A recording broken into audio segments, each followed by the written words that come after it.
Ora, muito boa tarde.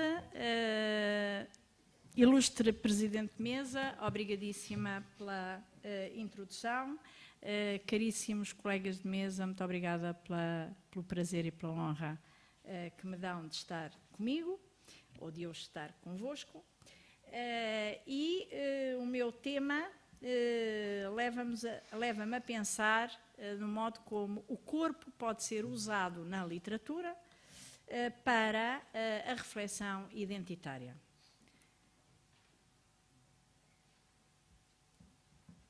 Vamos a equações iniciais. Identidade é algo extremamente difícil de definir. E é porque é difícil de definir que nós vamos tentar sempre pensar nela representando-a. É através da alegoria, através da antropomorfização, que vamos tentar objetivar esse nosso pensamento. Se pensarmos a nível individual, a identidade vai levar-nos a encontrar entre retratos alheios o retrato, o autorretrato, o retrato do seu autor, ou então ao espelho. Mas pensemos então em qual o fio de Ariadne que nos vai conduzir nessa reflexão. E basicamente é o da relação entre imagens, relação de semelhança e de dissemelhança, que passa pela dimensão, pelo lugar, pela função, pela relação e, finalmente, tudo isso trabalhado na efabulação.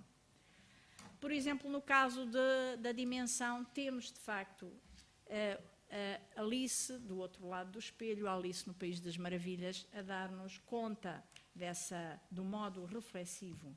Mas se nós pensarmos que, além disso, o lugar e a função podem ter uma importância fundamental, nós vamos assistir ao modo como o pensamento sobre a identidade nacional se vai repercutir na centralidade e na marginalidade, na centralidade atlântica ou na marginalidade continental do nosso país.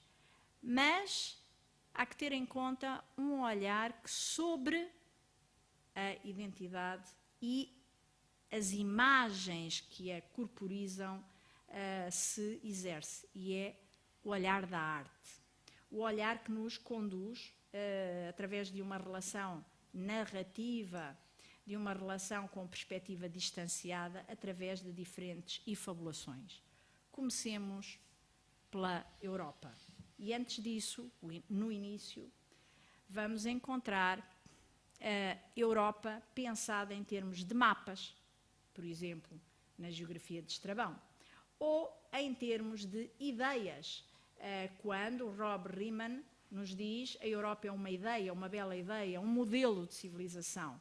Ou nas artes, quando Zaratustra, através da voz de Nietzsche, nos diz que há um ciclo de anoitecer que se exprime na identidade nacional e europeia e ocidental. E depois, se queremos falar nas criações, pois, por exemplo, Jorge Calado fala-nos de uma Europa que renasceu, unida do outro lado da América. Temos, aliás, connosco Miguel Real, que sobre isso tem falado e refletido longamente. Temos autores como Eduardo Lourenço, grande mestre, que nos tem acompanhado nessa reflexão e nos tem dado lições. Vejamos, portanto, essa Europa que nasce nos mitos e que nasce das águas, ninfa que é associada, portanto, a tudo aquilo que as águas nos vão dar. No início era uma princesa fenícia. Tinha-se insinuado como deusa cretense da lua, depois foi incorporada, enfim, foi sofrendo transformações, vai dando origem a outras histórias, foi raptada e depois, por amor, e depois constituiu-se como rainha, irá refletir sobre um momento do seu rapto, através do lamento e de toda a tradição dos lamentos, mas também através do seu triunfo, porque depois triunfa como rainha. Zeus ou Júpiter põe-na como rainha. Ora bem, nas suas autorrepresentações vamos vê-la ereta, vamos vê-la deitada e vamos vê-la sentada. E em todas elas é uma figura sedutora. Mas vamos vê-la também em função daquelas atitudes que são a do lamento e a do triunfo. E vamos ter toda uma tradição que atravessa os mapas e atravessa as representações iconográficas e outras até aos nossos dias. Vamos assistir depois a uma translação, um deslizamento dessas identidades europeias para as identidades nacionais. Ei-la lamuriosa, lamentosa pelo rapto, a transformar-se na figura triunfante de um nosso rei, Dom Manuel, que cavalga os monstros do mar. Vamos vê-la desde aqueles mapas da Europa Regina, não é? Até desde os Lusíadas Camonianos até à mensagem pessoana. E vamos ver sempre o cânon estético a reformular os temas que são colocados por esse confronto entre as duas esfinges, a esfinge que está no além do mar e a esfinge que está deste lado do mar. No fundo, as perguntas sobre a vida, a existência e as respostas possíveis.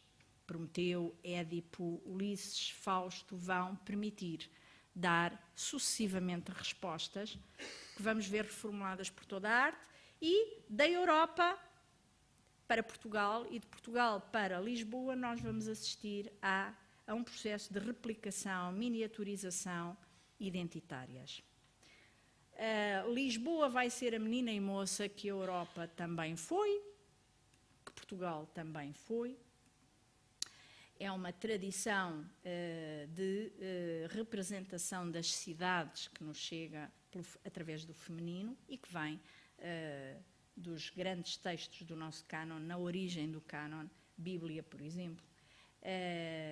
Vamos assistir, portanto, a uma replicação dessa menina e moça deitada nos mapas, nas representações, nas primeiras representações da cidade, etc., etc.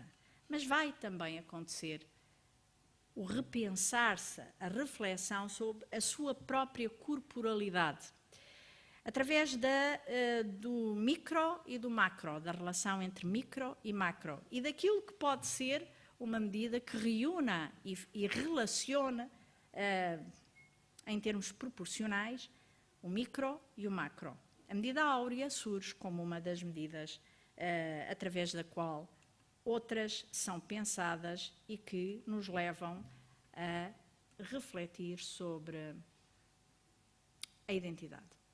Temos poemas temos alguns exemplos da pintura, da escultura, da arquitetura que nos dão essa medida de harmonia, essa medida da razão divina, da proporção, que nos vai fazer pensar a tal identidade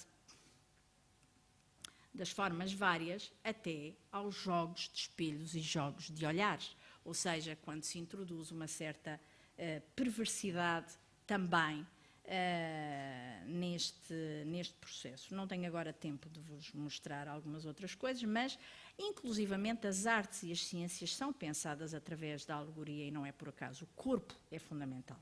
Mas vejamos o que acontece na literatura portuguesa sobre a identidade nacional e vamos encontrar figurações fusionais que relacionam a ficção e a realidade, a poesia e o país.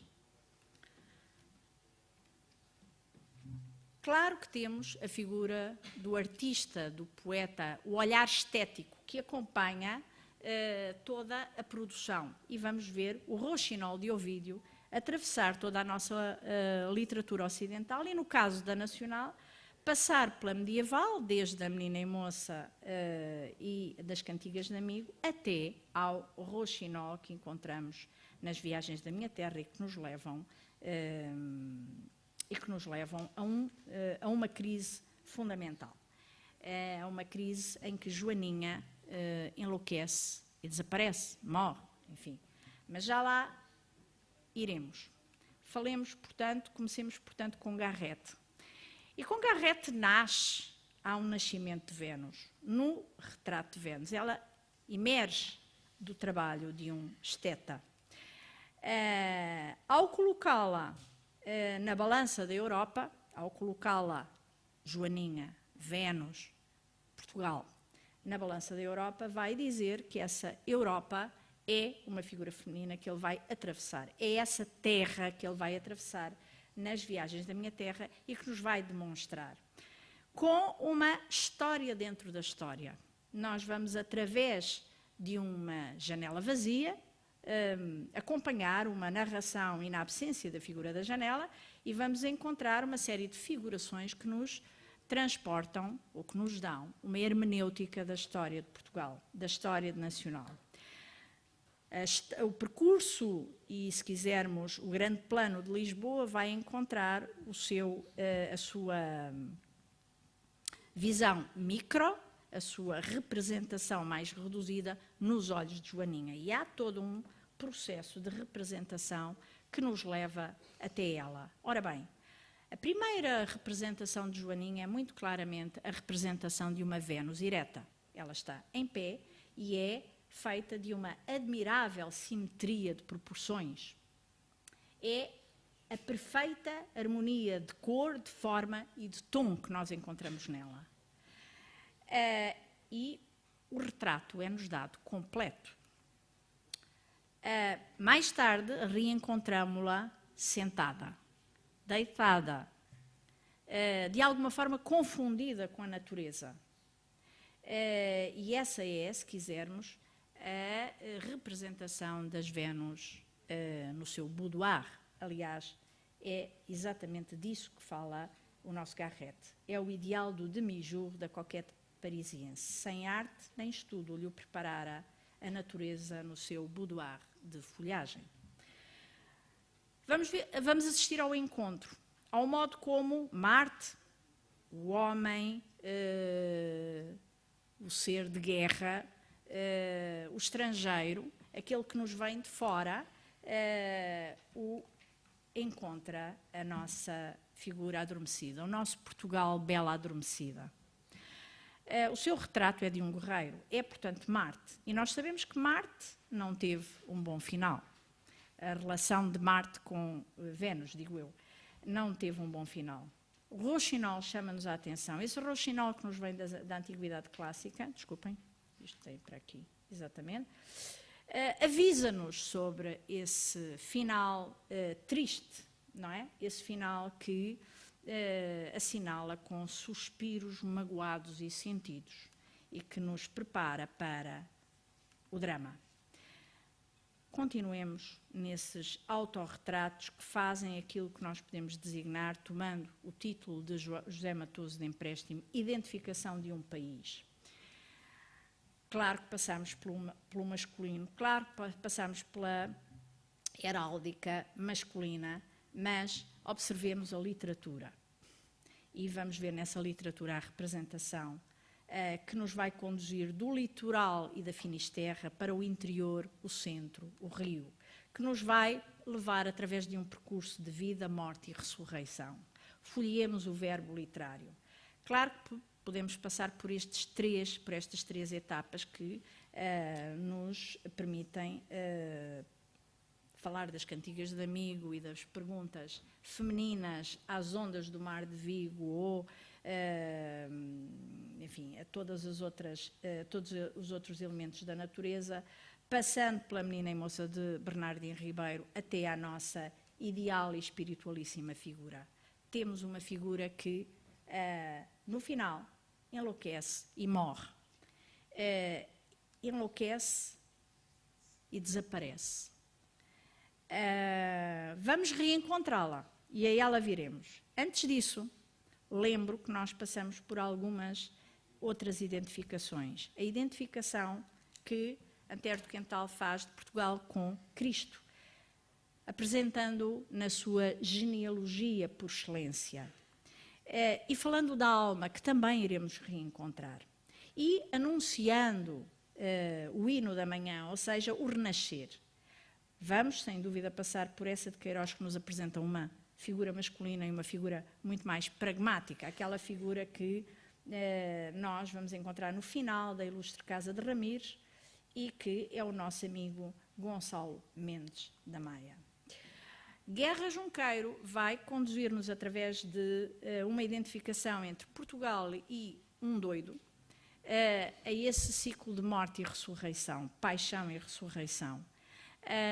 Lembro que o doido é doido porque não sabia quem era, não sabia qual era a sua identidade.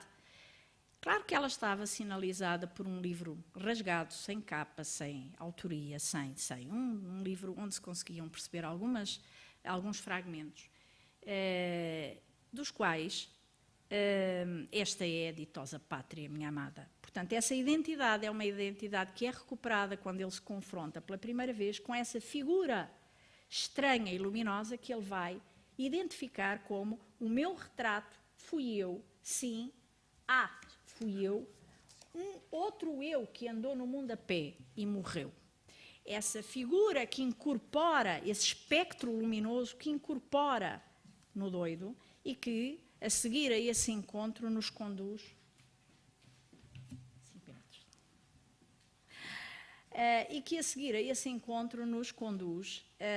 à paixão, à morte na cruz com a insígnia Portugal, Rei do Oriente. Esses olhos de criança que nós veremos surgir quando uma criança e um velho camponês se aproximam da cruz e a criança eleva um objeto que nós finalmente vemos e que é a Excalibur ungida do nosso Nuno Álvares Pereira. Essa figura é a figura que anuncia o renascimento possível, as 3 idades do homem, as 3 idades do país, e que nos conduzirá depois a Fernando Pessoa e à sua mensagem que faz surgir dos escombros esse Portugal, acompanhado de um outro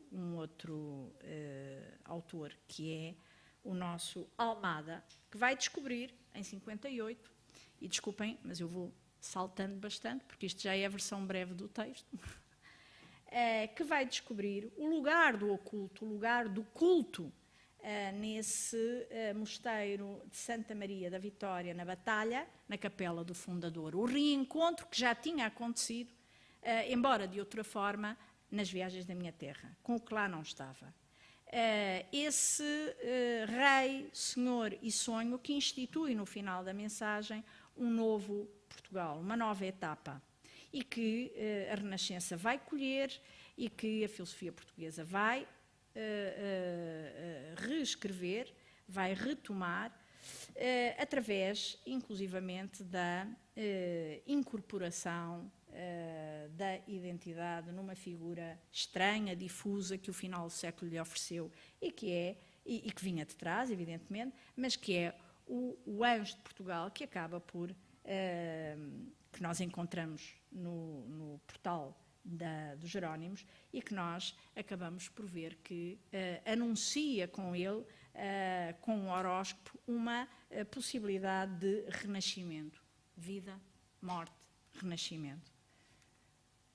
Mas podemos conduzir toda a reflexão identitária a uma visão mais alargada, a um texto mais de vocação e de aspiração mais universal. Um dos mais belos textos da literatura portuguesa que vos trago aqui, de Sofia, e com o qual quase termino. Em todos os jardins hei de florir, em todos beberei a lua cheia, quando enfim, no meu fim, eu possuir todas as praias onde o mar ondeia. Um dia serei eu o mar e a areia, a tudo quanto existe me hei de unir, e o meu sangue arrasta em cada veia esse abraço que um dia se há de abrir. Então receberei no meu desejo todo o fogo que habita na floresta, reconhecido por mim, como num beijo. Então serei o ritmo das paisagens, a secreta abundância dessa festa que eu via prometida nas imagens. A Casa do Mar, de Sofia, que funciona como uma espécie de museu da tópica desta autora, mostra-nos, no final, uma figura feminina que é reveladora da unidade do universo. No subir e descer da vaga, o universo ordena seu tumulto e seu sorriso. E ao longo das areias luzidias, maresias e brumas sobem como um incenso de celebração. Eis-nos com uma cena que pode ser a reprodução ou a representação, ou a descrição de um quadro de triunfo de beleza, ou de outro quadro em que Neptuno impera, os cavalos de Neptuno. Eis-nos, portanto, com uma visão final do corpo enquanto representação do belo, e esse belo é simultaneamente a personagem, a figura que atravessa e que vai configurando o eterno feminino nas artes visuais, mas também o verbo que quer encontrar nesse corpo, se quisermos, a face, o rosto, a aparência mais visível. Muito obrigada.